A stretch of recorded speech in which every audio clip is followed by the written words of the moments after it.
Well, good evening, everybody, and welcome to Charlton Live. This is the big match preview. I hope you guys are well. My name is Louis Mendez. On this week's show, we will, of course, be looking ahead to Saturday's home clash with Port Vale. We've got perhaps a slightly more important discussion point as well, the potential Mark Spiegel takeover that may or may not be happening in the next few moments or in the next couple of days, shall we say. Who knows? We'll find out over the next hour, hopefully. Right, joining us first up, Mr. Nathan Miller. How you doing, Nath? Sorry, lost the mute button. Yeah, I'm good, mate. Living the dream as always on this sunny day in South London. Well, I'm in Surrey, but yeah, same thing. Yeah, I was going to say you're more in Palace territory, of course, Nathan. But yeah, it's good to have you. Also joining us, bottom right, is Lewis Cat. How you doing, Lou?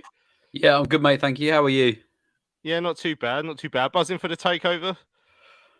Who knows, mate? More unknown, isn't it, really? It's more... Yeah. Well, just, yeah, who knows? We will see. Well, we'll come on to that in a few moments' time. And also joining us bottom left with, she's replaced the mug of gin with an actual glass of wine. So she's hiding in plain sight this evening. Sue Gallop, how you doing, Sue? I'm all good, Louis. It's my Friday night. Thursday is my new Friday. So yeah, I've got my little glass. Yeah, so it is a small one, but it's about the fifth one she's had. So yeah, right. Bottle. Yeah, Thursday is the new Friday. I've always said that on Charlton Live. Right, so on this week's show, and we'll open up to you guys as well. We're going to hear later on from Dean Holden looking ahead to the Port Vale game. We've got, of course, one of the Upbeats joining us later on because it's Upbeats Walk Day on Saturday. Quite a few of us from Charlton Live are going to be there. Josh Greenwood from the Upbeats is set to join us later on, so hopefully we'll be bringing you him to discuss the programme. But obviously we do have to talk about this apparent takeover that seems to be on the verge of potentially happening, as is the sort of way these things have worked out over the last few years until it's on the club website. And even then, you're never sure it's actually going to happen. I mean, we can't even use the club website rule anymore after Matt Southall made the boys put that one up when they hadn't actually had EFL approval a couple of years ago. But what seems to be happening then over the last 24 hours, it had gone fairly quiet until this week when sort of Tuesday evening, wasn't it? There was an article from Bloomberg that suggested that Mark Spiegel was out there looking for investment for financial backers to come and help with Charlton Athletic. Now, that set a lot of people a bit confused because we weren't sure if that means he wasn't sort of on the verge of doing it, because there had also been rumours that he was going to sort of go this week. That evening after that confusion, I think the Spiegel group, we don't know exactly who from it, was speaking with Richard Coyle at the South London Press, suggesting they actually hope the deal will be done this week. And now we do know now that Friday appears to be some sort of deadline. Now, whether that's a deadline that's been set by Thomas, so you got to get it done by now, or whether it's one that's been worked towards by Mark Spiegel, whether it's one that's going to prove final or anything as well, is something that we're not sure about yet. But so it's one of those days tomorrow where we're thinking, right, well, will this be a day where something actually happens? Or it could be a day where absolutely nothing happens and we don't hear anything. That's just the way these things sort of work. Now, to add to the excitement, when we all woke up yesterday morning, there was a document that was leaked amongst the Charlton fan base. It hit a few forums, a few Twitter accounts, whatnot. We got the copy of the document here on the screen for those joining us on YouTube. And this delved into some details, some of which were quite surprising, like the fact that 600,000 people in London support Charlton. Some of which I think, which are probably more important, were quite eye-opening in terms of some of the wording around what we believe that Mark Spiegel's way of running the club might look like. And again, so we'll go into more details in a few moments' time, and I'll list some of the bullet points that I noted. But yeah, then to clarify, sort of yesterday, the Spiegel Group again spoke to Richard Corley about what was being leaked, and they said that they're not looking for funds to run or acquire the club. They said that the investment document, which we've got on the screen currently, is relating to acquisition plans for the next 12 to 18 months, which again does sort of raise a few questions, because we're not entirely sure what they're planning on acquiring in 12 to 18 months. Because we were sort of blue sky thinking this last night, and the only thing we could think they mean is the stadium, but that's not available for £20 million. It is that £20 million that they've been speaking about, the £20 million they've had to show to the EFL for the next 2 years, in which case, what is this thing that they're actually trying to acquire? I honestly have no idea, and if anyone does know, I'd be interested. But yeah, before I go into some of the bullet points, Nath, I mean, just your overall view on what's happened over the last 24 hours and 48 hours, and also obviously welcome to everyone who's joining us in the chat on YouTube. Let us know what you think about what you're seeing, what you're hearing at the moment in time, because obviously it's another step into the unknown, but we've just been given a little bit of light in the form of this document as to what may or may not happen. Nath, any ideas? No, not really. I mean, firstly, it looks quite nice, doesn't it? Very pleasing on the eye. I know there's some random sort of numbers in there, but I mean, I just strip it back from this lovely document that's been leaked or released or whatever's happened to it. But I just can't get my head around someone willing to pay Thomas an amount of money, whatever that amount's going to be. What is it, 11 million, whatever it's going to be, for a loss-making business. And then you've not got the assets with it. So it's basically just throwing money down the drain. And you're just going, oh, 10 million a year loss. Yeah, we'll just throw money down the drain 1 year, and then the second year. And then on the third year, we're going to be in the same cycle again. So I just don't know. What's really happening. And yeah, if they're going to come in and buy whatever and they're going to look for future investment, then fine. But I still don't see that it's a solution. I just think we're just kicking the can down the road in a sort of way, really. So I think for me, the only way I can see it is three options: is do that first option where we're just going to be chasing our tails, being in the same position. Someone who's lost their marbles and decides to pay Roland whatever he wants for all the assets, or Roland reduces his price even though he's got something signed, I would imagine, to say he's getting X amount of money. So to me, it just seems like we're not really attractive enough to get massive investment, because we're getting sort of the likes of Thomas Sandgaard and, you know, this Mark Spiegel. I don't know his wealth, but I know he's not billions. He's not like a Saudi prince as far as I'm aware. But yeah, so it's just a bit, I don't know, it's getting a bit boring, if I'm being brutally honest. I just want to be able to watch us on a Saturday, don't even see the owner, don't know the owner. It's run properly and we're successful. But I can't help but think we're just going to be in this situation 2-3 years down the line. Yeah, and well, it's a merry-go-round, isn't it? Really, we're going through a bit of a cycle now where people come in, think they can do it their way, and that'll be that. But well, let's see. So, I mean, to dive into this document that we all saw yesterday, then, Lewis, and obviously, one of the first headlines that gets picked up is this 600,000 Londoners calling themselves Charlton fans, which, yeah, I mean, it seems a bit pie in the sky. It's actually the Supporters Trust seem to have accidentally laid claim to that number, but it still doesn't really make a lot of sense, the way it's been worked out, and certainly the way it seems to be implied on this document, saying that 600,000 Londoners call themselves Charlton supporters is just a ridiculous number. So it starts off on a bit of a weird footing, but for me, I think the standout bit of information on this document in the immediate term was the lines regarding minimal capital investment needing needed to realise strong growth. So suggesting there's not a great deal of money needed to be put in order to,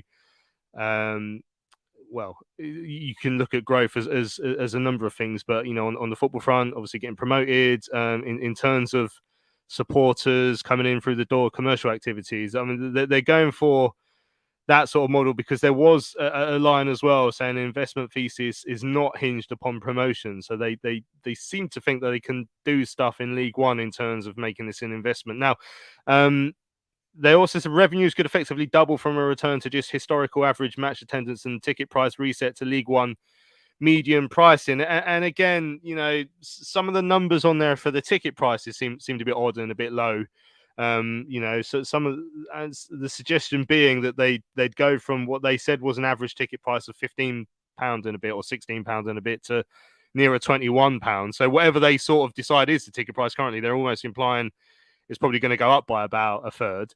Which isn't an ideal situation in the current situation that we find ourselves in. Delving into those details, Lewis, what did you make of the document? Now you've sort of seen those in black and white. It's an interesting one, isn't it? I mean, first of all, if there are 600,000 Londoners, they need to make the Valley Calf bigger. That's going to be top of the list. But I mean, as Nate said, it's a very well put together document in terms of its appearance, and there's some real detailed analysis and data in there. And they've obviously spent a lot of time on it. But as you say, some of the standout areas, especially around, thinking that they can return the investment and the turnover they need in League One, I think at first is alarming because you can't. I mean, ultimately, the goal has to be to get as high up the footballing pyramid as possible because that's where your money increases. That's where your income increases. You attract other fans. The higher up the pyramid, the more attractive you are to supporters and maybe those supporters that haven't maybe pledged allegiance to a club yet. So it's a difficult one to read, to be honest. Look, I think the biggest concern for me is I don't really know a huge amount about Mark Spiegel. It was the same with Thomas when he came through. He kind of came out of nowhere and obviously just showed that sort of keen and a willingness to get the deal done at the time, and we were in real dire straits. And we warmed to him very quickly. Obviously, now our trust has been burnt quite heavily over the last sort of 5 years or so with the various owners that we've had. It makes it hard to get too excited about anything and too ambitious. But look, there's a lot of analysis in there, and maybe the messages that they're putting across are positive, that they see it as an investment to try and push the club forward, regardless of some of the numbers being a little bit skew with maybe. It shows ambition. I think my biggest concern is, are they going to match that ambition with the relevant investment required to push the club forward? Because if you go into you can go into another club that requires a takeover, but we have so many extra little bits that we have to sort out. I mean, we've spoken massively the last few weeks about the size of the rebuild that we have this summer in terms of the squad and players out of contract and decisions to be made there. That's going to require investment if we're going to replace players with better players than what we have now. We've obviously got the debacle with the assets being away from the club, with the stadium and Sparrows Lane being separate from the club at the moment. That may be something that's further down the line because of the lease, but they're all, bits of red tape when it comes to taking over a football club, and a lot of money is required to bring everything back under the same roof. So I think it's going to be one of those where we just have to see what happens. If it does go through in the next couple of days, as it seems to be as the target, then we've got 2 games left of the season. It's be quite hard to celebrate it or read it on face value this early. But I think it's important that if it is going to happen and there is going to be some kind of injection of funds or something, then that it happens as soon as possible, so that we stand the chance to do our preparations for next season now, because we don't want to be rinse and repeating, this season and last season, because it will soon turn the fan base very quickly for a new owner. Dan Raunch on the comments has pointed out one of the funny mistakes in that document is the references to Milton Keynes Dons as a London side. Paul Davenport says, as much as I'd want Spiegel and Co to buy the Valley and Sparrows Lane, there's no point grossly overpaying, no matter how much wealth they have. And obviously that's the point. In fact, I've just seen Peter Varney on Twitter whilst we've been speaking, saying as things stand, an investor is looking at about £53 million, which is 46 million plus 7 million to the ex-directors for the property assets. So that's the Vale, Sparrows Lane, I assume, included in those. Circa 10 million to Thomas Sangar for the club, which I don't understand why he's charging that for the club. And another £20 million deposited to the EFL. And as a starting point, then you have to have investment in players, and obviously the club's losing between 6, 7, 8, 9 million pounds a year. Sue, we are in a bit of a sticky situation. But I mean, Paul says the problem is, even if you're serious, like as in you've got a big bank balance, you don't maintain a big bank balance by going in and paying over twice what something's worth. So I don't see how the Valley does change hands at this moment in time, whilst Roland has that sticking point, that asking price in his mind, and I don't see that changing anytime soon. Well, I just can't see it. No, I think. Sorry, I muted you. Sorry, I was on mute. I think the Valley in the training ground, realistically, probably is never going to be ours again. I think we need to get our head around that who is ever going to come in with that sort of money to buy the Valley and the training ground. So then do we think about an alternative with someone that's got, I mean, obviously, again, we're saying we don't know anything about Mark. We don't know where the money's coming from, long-term aims, short-term aims, whatever that is. I haven't obviously read the document yet, but I think anything going forward realistically is not going to include owning the Valley and the training ground, which I think as fans is really, really sad and upsetting because of how much hard work went into actually getting them back in our care world, the Valley, anyway. But no one is ever going to pay that amount of money unless we, like by some miracle, got back up into the Premier League. No one is going to pay that amount of money for a football ground and a training ground. It's just not going to happen. So then how do we make the most of whatever finances this new potential owner has in trying to get us up the leagues? I mean, I know I saw a great video the other day about looking at what it can look like when there's like that full Valley, like the playoffs against Donny. When that video went out, when there was the full Valley and what it looked like, I think it's it would be a big push. I mean, obviously we don't know what will happen in the summer, and I think like what Lewis was saying about whatever happens in the closed season, we've only got those 2 games. What happens tomorrow or the next day with this new potential owner, the summer will be key as for the intention of where we're looking like we're going to go and what money that might be invested into the new probably whole squad pretty much. But then it's like that longer term aim, where are we looking? Because again, to be able to build a side that's going to get you into the Championship and higher, it's not going to be peanuts. And then we've got to look at, like we're saying, our home. Do we need to leave it? And that's horrible to say that, but do we need to realistically start thinking about not playing at the Valley again? Well, I just wonder if building a new stadium would probably cost more than £50 million anyway. That's an assumption. On the document again that we're seeing here, I mean, it's only small, so you're going to struggle to see it on the screen. But I mean, there is chat about sort of using data and analytics to I don't know, to try and work out which players we should go to, and they seem to think that will give them an edge in the transfer game and in the players game. And we've heard this before. I mean, one sort of concern I have here, Nath, is that this is another group that's coming in thinking that everyone's been doing football wrong, do it our way. We found a loophole to do it on the cheap and it'll work. And I feel like we've been down that path a few times, even obviously starting with Roland a few years ago and the Thomas Drysdens of this world. Yeah, I mean, the thing I said about using data analytics to identify players on that, every single football club in this country use data analytics. If they don't, they're still stuck in the 1960s. So data is massive now in the game, and I'd be worried if they come out and, you know, it's not a massive revelation that they'll be using data, unless obviously Brentford use it in a different sort of way.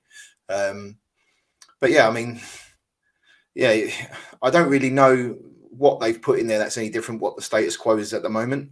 But I know they're trying to gain investment, so they're going to try and shine everything up and make everything all look brand new. And listen, it does look like a nice document, and it might appeal to some people, but I just can't wrap my head around it, of them trying to convince people to part money when there's no.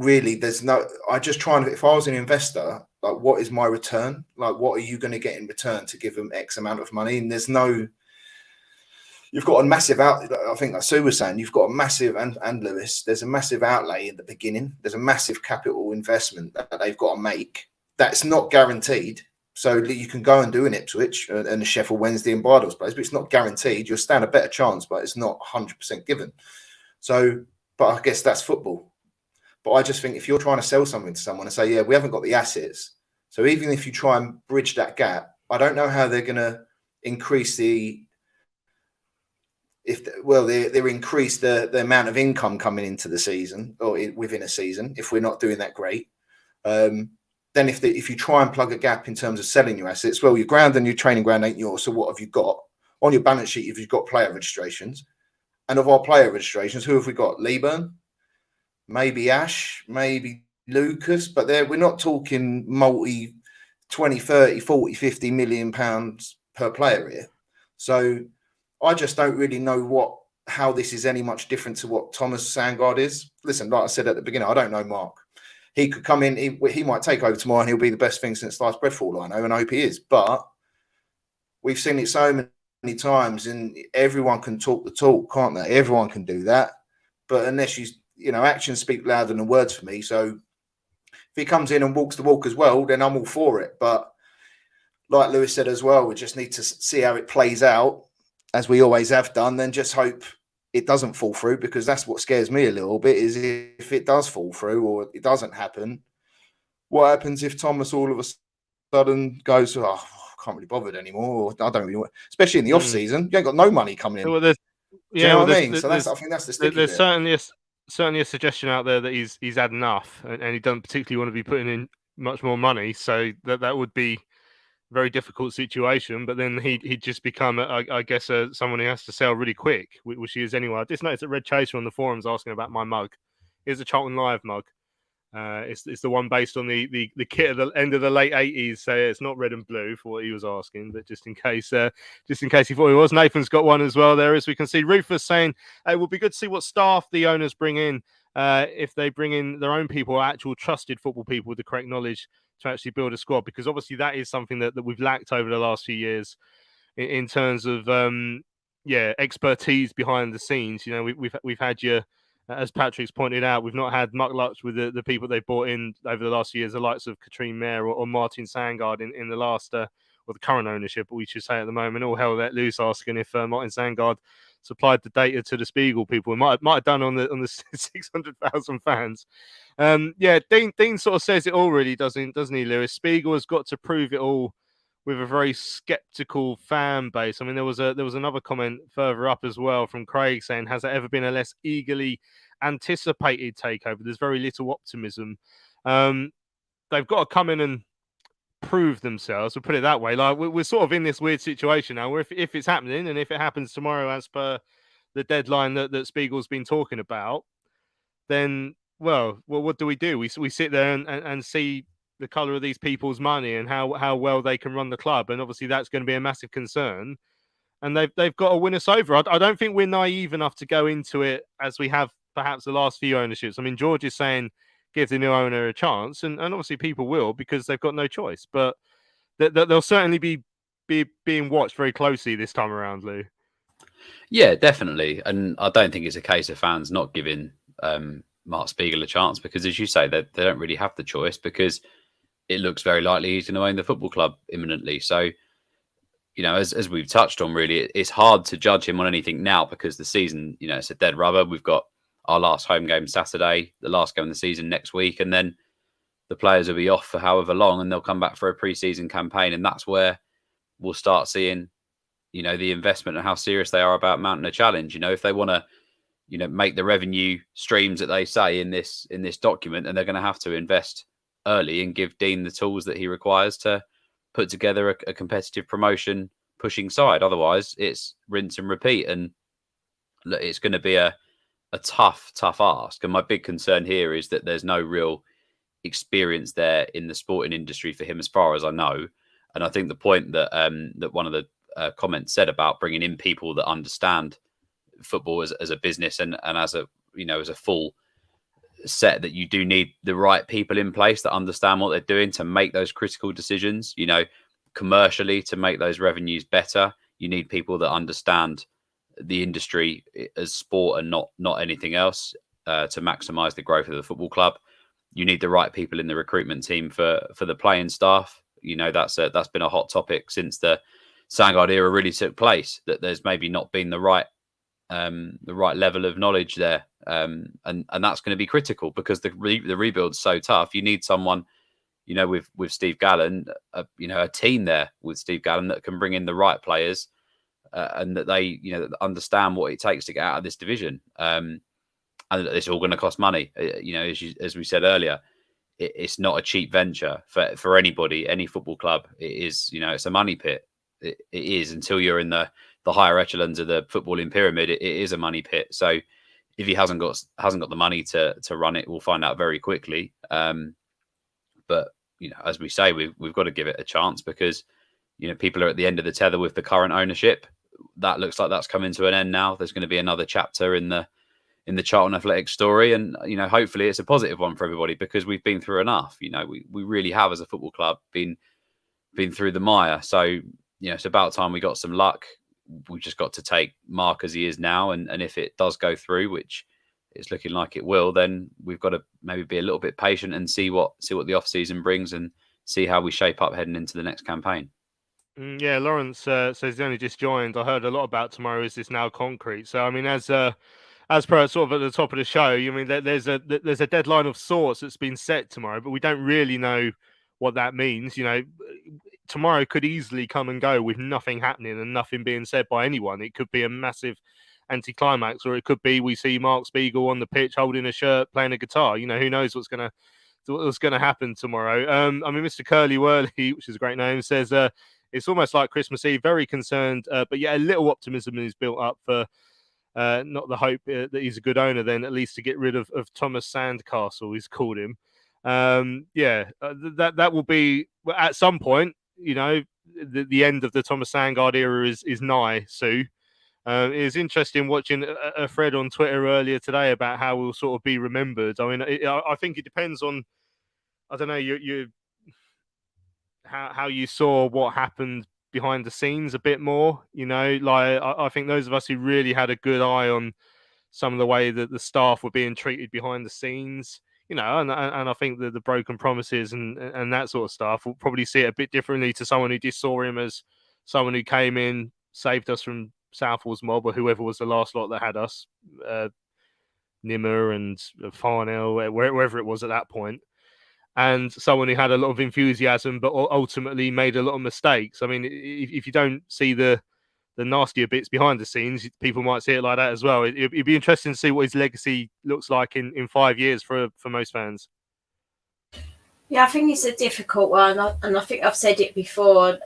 As a person, he's not intentionally done what he's done. Like it's just been a really difficult situation, and I think we've all talked about it outside of the show. Is that I think when he came in, he was just severely underestimated how much money has to be put into a football club on a monthly basis.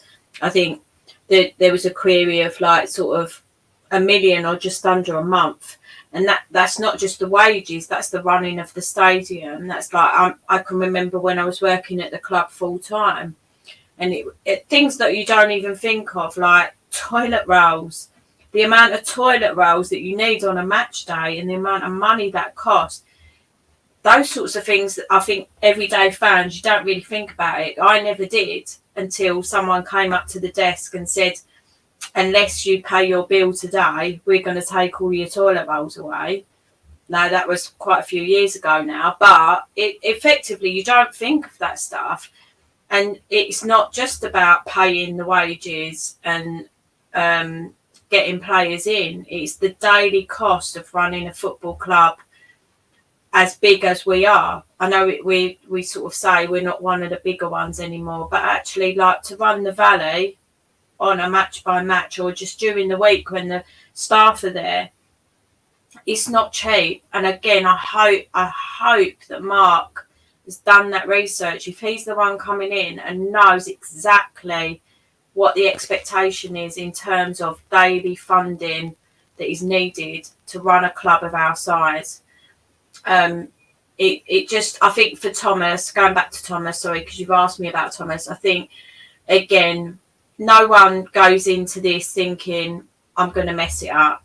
I'm not going to do anything that anyone tells me to do. But again, I think there's been times where he's been poorly advised, and I think potentially got not listened to advice as well has been a big sticking point with him. Yeah, and I think the fact that it kind of, I guess you get onto some kind of like roller coaster, like it's like a runaway train, isn't it? You go in, you pay an amount of money for something, and then the next thing you've got a bill for this and you've got a bill for that. And I'm not defending him. This is not what I'm doing, but I think right from the off, whoever he spoke to and was advised, like, how it is running a football club, because we've talked about this a lot. There was never any experience in football from any of the family.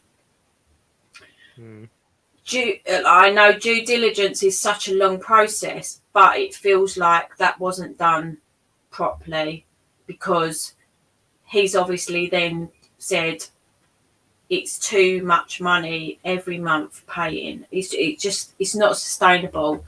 Unless you're a multi-billionaire, owning a football club will never, ever make you money. And we all know that as fans.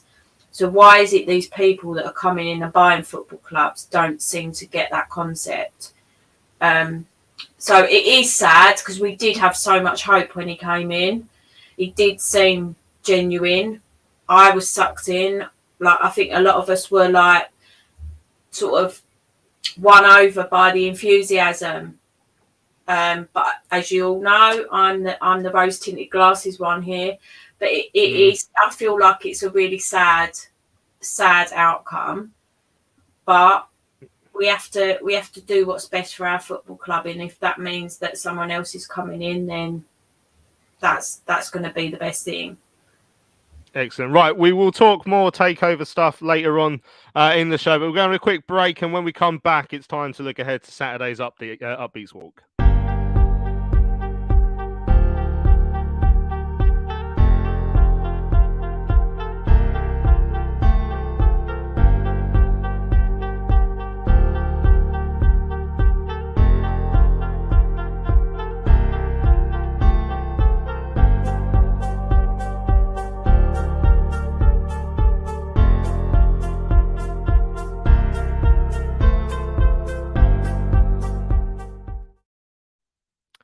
Right, welcome back to Charlton Live. Now on Saturday, many of us, including myself and quite a few from the Charlton Live team, will be taking part in the Upbeats Walk. We'll be going from the training ground and snaking our way around South East London before arriving at the Valley 9 miles later. And to tell us a little bit about the programme and why we're doing that today, we're joining us from the Charlton Athletic Community Trust is Terry Purr, and one of the Charlton Upbeats, Josh Greenwood, joins us on Charlton Live. Good evening, chaps. How are you?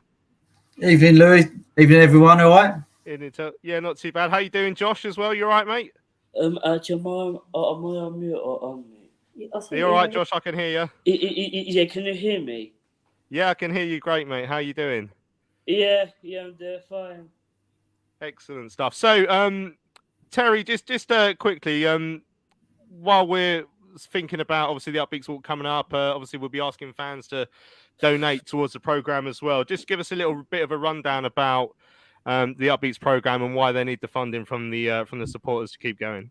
Yeah, so obviously the Upbeats projects have been running 15 years now. We started off by some funding we received from a project with ITV. We was lucky enough to win that. So that kickstarted the Upbeats project off all them many years ago.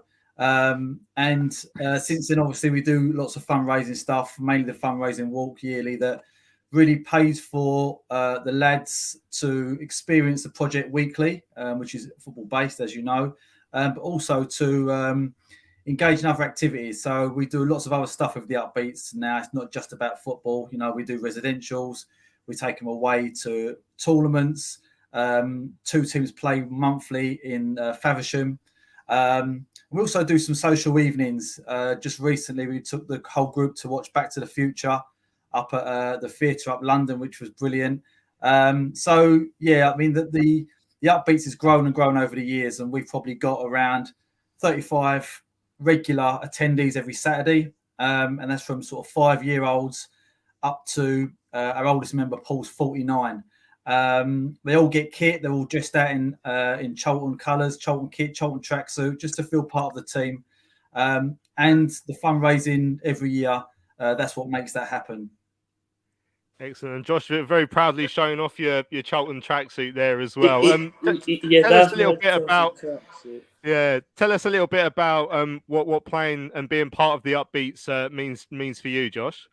Well, I've been at Upbeats means to me is that I train every Saturday, and every time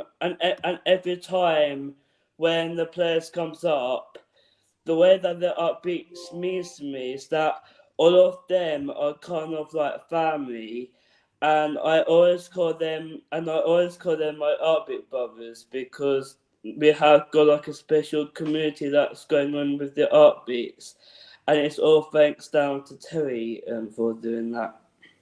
Yeah, Terry and Carl and everyone in the background have been working so hard over the years and providing some great memories for the Upbeats. I mean, Josh, so I mean, Terry was just talking about some of the events you do outside of the football, but obviously, is the football the biggest part of it for you? Is that your favorite thing to do with the Upbeats, or is it the social side as well?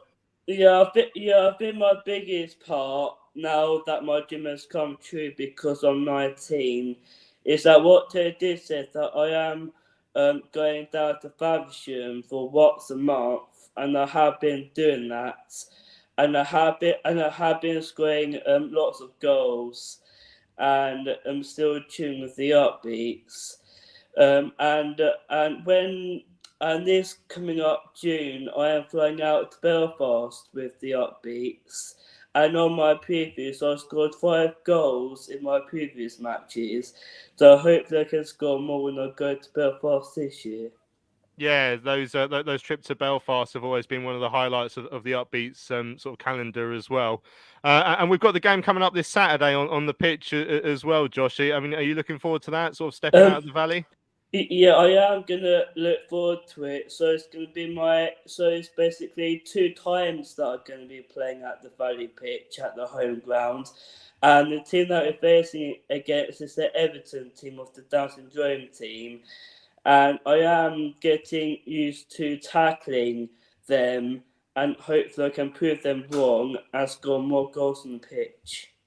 Excellent stuff. So, I mean, Terry, just once more then, obviously we've spoken about how the fans supported this with the amount of money that they raise. I mean, is there like a target for what the trust would like to hit this weekend? I know it seems to go up and up every year, the amount that the supporters are able to raise. Yeah, I think anything we raise is greatly appreciated by all the fans and public. I think the target's 25 grand this year. But like I said, like we're grateful for anything. We understand there's a cost of living crisis going on, and it's difficult for people to donate. So anything we raise, goes to the Upbeats. 100% goes to the project and the stuff that we do, whether it be football or social stuff. Just as Josh touched on there, the Upbeats has become more of a family than a project. If I'm honest, over the years I've run many junior football teams, and it's a bit like that, really. you sort of speak with parents a lot on WhatsApp messages, and it really is. We run so many projects at the trust, as you know, but this is one that's close to everyone's hearts, and mine included, just because I've been around it so many years, and I've seen the boys grow up from boys into men now, and the opportunities they get, whether that's moving on to doing some work experience or some paid work. As you know, some work in the Upbeats kitchen. We've got a couple of lads that work in at Tocker Social at the O2, and it's just trying to give the guys experience to try new stuff in life. And as well as the football, and they're great footballers. They're 9 times national champions, and they hold their own in pan disability, which is ever so much harder. But the social side you see of it as well. Josh wouldn't have known probably half of his mates before now that he's met at the Upbeats, and that goes for a lot of different groups there. There's guys that come along because they're good footballers, they want to improve and they want to play competitive football. We have others come along for the social aspect, which is, really beneficial for the Upbeats and the parents as well. Excellent stuff. Well, Terry and Josh, it's been an absolute pleasure to have you guys on Charlton Live this week. I look forward to seeing you both on Saturday. We'll be down there bright and early at the training ground with our walking shoes on. So yeah, thanks for coming on, and we'll see you on the weekend. Lovely. Thanks for having me, guys. Come on the Upbeats. Come on the Upbeats. Excellent stuff. Cheers, see guys. you later, guys. Thank you very much. That was Terry and Josh joining us on Charlton Live. That was fantastic. I'm really pleased we got those guys on. I've tried to put the link into the chat comments. I'm not sure if it's worked for you to donate, but if you look at my Twitter page at Louis Mend, you'll see a link where you can donate to the Upbeats for our walk on Saturday. If anyone's on the walk, make sure you come over and say hello and get your photo taken with Nathan. All that sort of stuff that you'd like to do. We should look ahead to the game with Port Vale shortly. A couple more questions have come up on the takeover, which is probably the biggest story in town at the moment, because if we're being totally honest, I forgot we're playing this weekend and I've very, very little interest in it. But Chiz has said on the forum, the club has reached such a low point that any takeover is likely to be greeted with zero enthusiasm. This may work to Spiegel's advantage in the medium term because there's no expectations. In that way, Spiegel may be a very Charlton owner. No one can think there's going to be any success at all. He may well have engineered a takeover at the perfect time, because any success will come as a huge and pleasant surprise. He's starting at a very low base, isn't he, Nate? It's almost like no one's expecting anything. He's got to win us over, I guess, is part of it. But if he does do well, then he'll be greeted like a king. Well, I think there's a few comments in the chat that has been going on since we've been live, and a lot of people were saying, has he done his due diligence? And Sue touched on it in terms of the operational spend, but he's going to have to prove himself and back himself to spend, obviously, the operational costs and the rebuild that's needed. However many players that's going to be, you're probably looking in double figures, that's for sure. So he's going to have to put his money where his mouth is. So, yeah, but like I said earlier, it's tight. If he's going to talk the talk, he's got to walk the walk, and he's going to live and die by those decisions. I think the key bit is getting someone in who knows football, whether that's Peter Story staying on, or whoever. You'd think if they looked at previous sort of ownership models, it's not worked, and when they've brought their own people in, it's not worked. So. But yeah, we just have to wait and see. I know it's not an answer that probably is going to be satisfying to most, but we can't really do much else than just to see how it pans out if it does happen tomorrow. Yeah, certainly. A couple of questions and points in the chat. I mean, Dudley's saying it would be good to see the end of Tommy. I hope we get a decent owner. Please, Lord. Jay said, if this happens tomorrow, I would like to say thank you for Thomas for saving the club 3 years ago.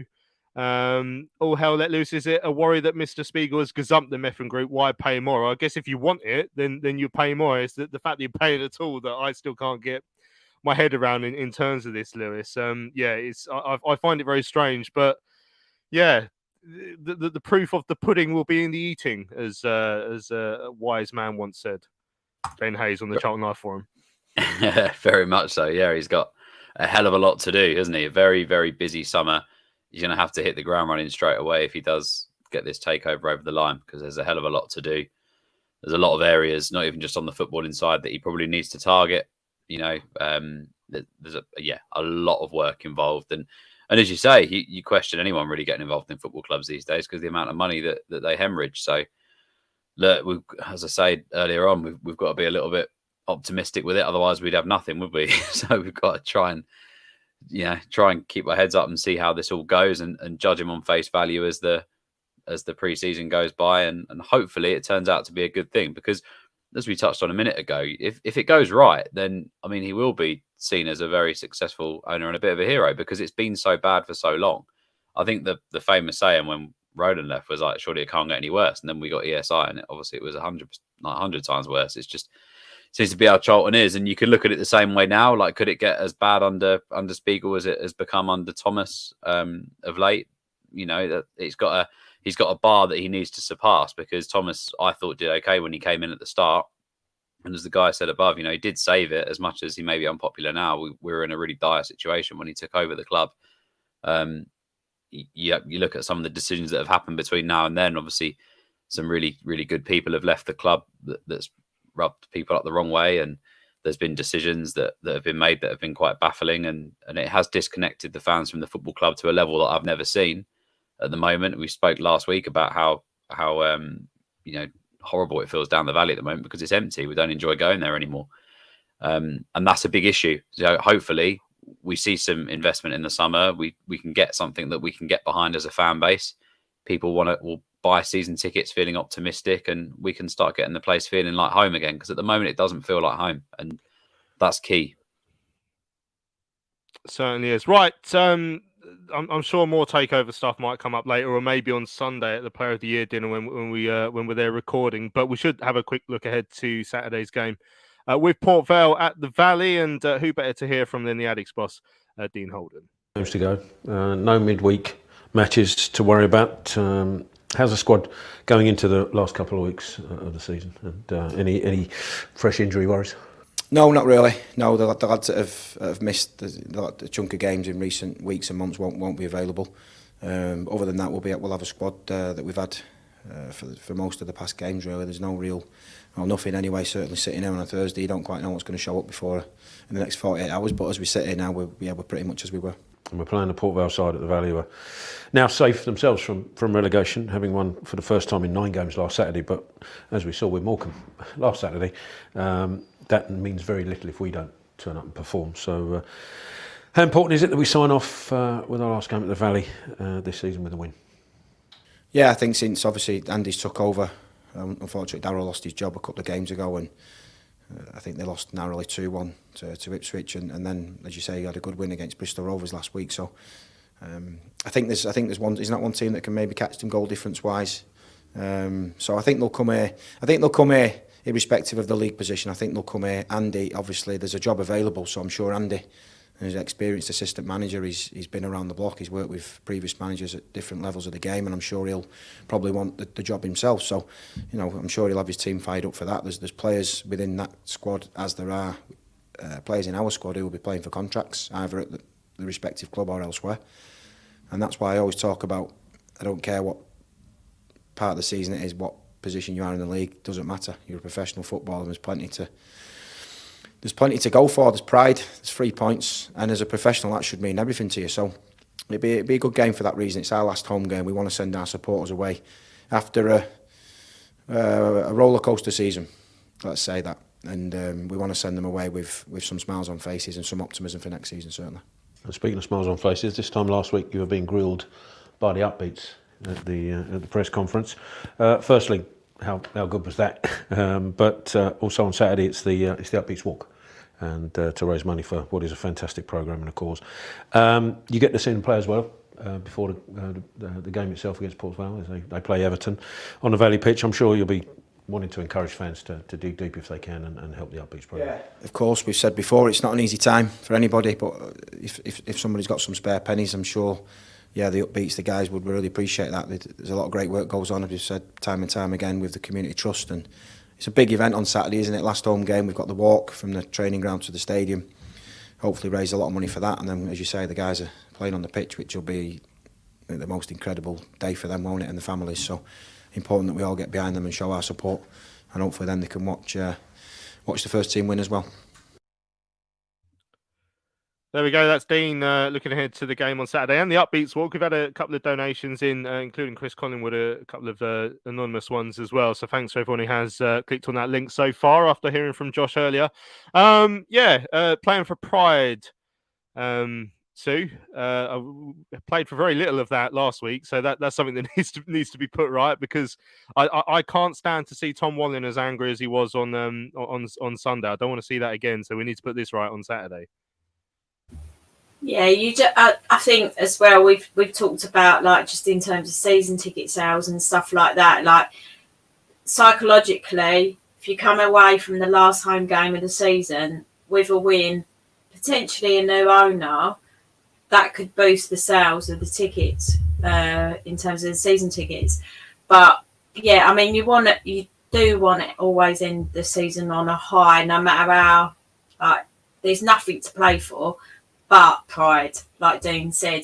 And I think if you want to walk away from the Valley on Saturday feeling like, right, we've got half a chance next season possibly, I know we'll have a lot of different faces in the building by then, I think you need to be, like, geared up for that next season and pre-season, having seen some effort and the lads really dig in. Even when you ain't got anything to play for, you've got to show that you've got pride to wear that shirt. Any one of us here right now would absolutely have died to wear that shirt. So they need to show that to the fans, so that then coming in to a new season, pre-season, that actually some of these players we can invest our hearts into, we can invest our minds into, and thinking actually some of these lads do actually care, they do want to play for the shirt, and if nothing else, that's the most important thing, I feel. Shall we have a very brief look at Port Vale? We couldn't get anyone from the Vale and the Ale pod, unfortunately, because they had they had something at the club this evening, but they sent their best regards. And Terry mentioned that they're effectively safe. Cambridge have got 3 games still to play, so they could catch them on goal difference. It would take something spectacular for Port Vale to go down, and I think there's some of the teams down there are playing each other as well, so it's possible that none of them are going to be able to actually overtake Port Vale. But yeah, they're winless on the road since New Year's Day. Obviously, they sacked Darryl Clark quite recently, Nath. Beat us 1-0 in the away game when obviously they were playing that anti-football that Ben Garner was telling us all about. How are you seeing Saturday going? Yeah, I mean, as you say, I think they're effectively safe. I think Cambridge playing Accrington their next game, so I can't really see them getting caught unless yeah. Nah, so I don't think so. That'll be a tasty game, actually, that Cambridge one. But yeah, I think it'll be fine. I can't see them. I can see them sitting deep. It wouldn't surprise me, and I think the onus is going to be on us again to put them to the sword a little bit, which we, in a way, Morecambe did in a bit. They didn't really pass off the pitch, Morecambe, did they? So it's just about us turning up, as Dean said and rightly said. It's about being a professional, showing your personality, and trying to win a game of football. Last Saturday, if you had to pick someone out who was out of contract, who put a performance in that, Dean would go, yeah, I'll have a bit of that next year. I don't think any one of them did. So again, they're probably the last time. Well, yeah, maybe Cole Stockton. Yeah, I forgot about his shots. I don't want to think about that again. It still winds me up. And then, but yeah, I mean, that's what they need to do. You've got a couple of them, whether or not we agree with they should be here next year. They're playing for a contract here or someone else, wherever that be. So last one of the season. Let's try and keep it positive going into the end of the year, because I know we're all going to be missing football until obviously the Welling game, which is the 1st of July, which I'm buzzing about already, to be fair. So try go out on a high. Hey, but we'll see what happens. Yeah, right. Sam with a great question says, how many people will be staying for the lap of honour after the game? I'm questioning whether I should be staying after a poor season. I mean, I remember last year's one. What was I think the last home game we beat Shrewsbury at the Valley. But by the time the lap of honour had got over to in front of the covered end, and there's hardly anyone left. Like, I mean, would you be staying, Lewis, for that? I don't know, really. I mean, I think it depends massively on if we go and like spank them 6-0 or something like we did with Shrewsbury the other week. then people probably would stick about and clap him off. But if it's another sorry performance like it was on at the weekend against Morecambe, then no, absolutely not. I'll be in the pub at like 60 minutes probably at that rate. But yeah, I don't know. I think it's result dependent. If we have a good performance and we go out with a bit of a bang and a bit of positivity, takeover goes through and everyone maybe feels a little bit lifted, then maybe we will stick around. But yeah, if it's anything like Saturday, then I imagine they'll be doing a lap of honour to the empty seats. Yeah, I assume that'll be the way it goes. I mean, in terms of the team news, Sue, Aaron Henry got given a chance against Morecambe last week. Didn't really work for him. And is he one you'd like to see given another go? Because I mean, it is completely utterly pointless, this game, as far as we're concerned. So you might as well give him a crack.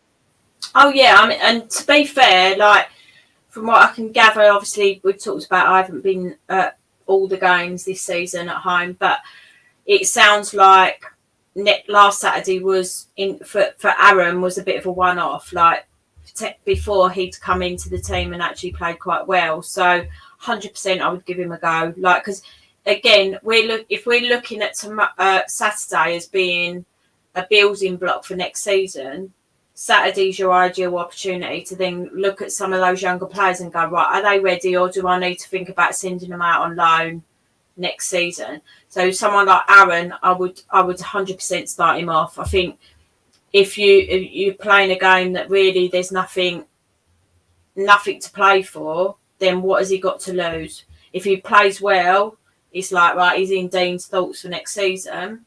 If he doesn't play so well, then it's like, right, okay, so what do we do with him over the summer? We do pre-season with him and then potentially send him out on loan to a sort of League Two, non-league side, see how he goes. So, yeah, 100% start him Saturday. Yeah, excellent. Thanks to Natalie as well. Has just donated to the upbeats on my page as well. I found your name on there, so cheers for that. Yeah, Nathan, there's been a bit more comments just going on. Again, I think we've drawn a line under the game where it hasn't even happened yet, and I'm already sick of it. But yeah, there's a couple of people talking, asking if I mean, Johan, who claims to have been speaking with Spiegel, and obviously he says he wonders if Holden would stay under Spiegel. And obviously he's only just signed a long-term deal. So while Spiegel's been in the building having those conversations, it'd be a big surprise if that was to be the case, that he'd be moved on at this time. But yeah, any new owner, there's always a little bit of pressure on the manager to go with it, even if he has just signed a new deal. Yeah, I mean, yeah, regardless whether you're on 6 months contract, 1 year, 3 year contract, your manager's always under pressure, really, because it's a results-driven business. But I can't say, I don't know, obviously, if Johan, if he's spoken to them directly, I don't know. But I'd be amazed if he comes in and sacks him straight away, especially given him, if he's on a 3-year deal, it's a hefty payout from day one. And he's been in conversations with him, as he told us on our own show about 3 weeks ago. So it'd be very odd. Yeah. Well, also, you've got to think, if Dean's already come out and said they've started the recruitment, it'll be a bit silly if you then go and do the recruitment, get all the way down the line of getting to the point of getting players, and then all of a sudden you go, no, you're right, mate, see you later, and then you're back at square one again. So I think it'd be a bit crazy if they did that, and if he did that at the beginning, straight away, that to me, that's alarm bells if that happens. So proof of being the pudding, but if I think about it logically, I can't see it, but listen, we know there's loads of crazy stuff that's happened before, so I'm not going to rule it out completely. Yeah, well, we'll see. I mean, Adam Ferris just we'll end the show on this. Asked, would you sell Leeburn if it meant we could afford to bring in 2 or 3 players into the team? Now, obviously, nothing's a given at this level, but I mean, does it necessarily mean you replace with better players overall that would improve the team? Does it mean would we find a striker of Leeburn's quality? He's obviously got into double figures for us this season, which doesn't always happen with our strikers. I mean, Lewis, where would you land on that? I think if we're serious about ambition, then you keep your best players, ultimately, regardless what it costs to bring in others. That's where the investment is. Yeah, we might need to raise some funds to bring players in, but you don't do it by selling your best players. I think you got to look at the key performers, there aren't many other, but look at Miles as the standout first season, young, good return on goals, fan favourite. Why would you get rid of him? I think if you're ambitious about getting promoted and you set your ambition out early, you keep your best players, and Miles is probably our best player. Excellent stuff. Right, we've run out of time on this week's big match preview. We've previewed the match not much at all, really, because obviously the takeover, the Apparently, impending takeover has been the big story. Interesting day tomorrow, potentially. For some reason, I just feel like nothing's going to happen, and we're all going to be sitting there at like 6 o'clock tomorrow evening going, "That was a waste of time, wasn't it?" But we'll see anyway. Don't forget, we're not going to be live on YouTube this Sunday. It's the Player of the Year dinner, where we will be sat in the corner recording a podcast. So that will probably only go out on Acast and iTunes and all those places.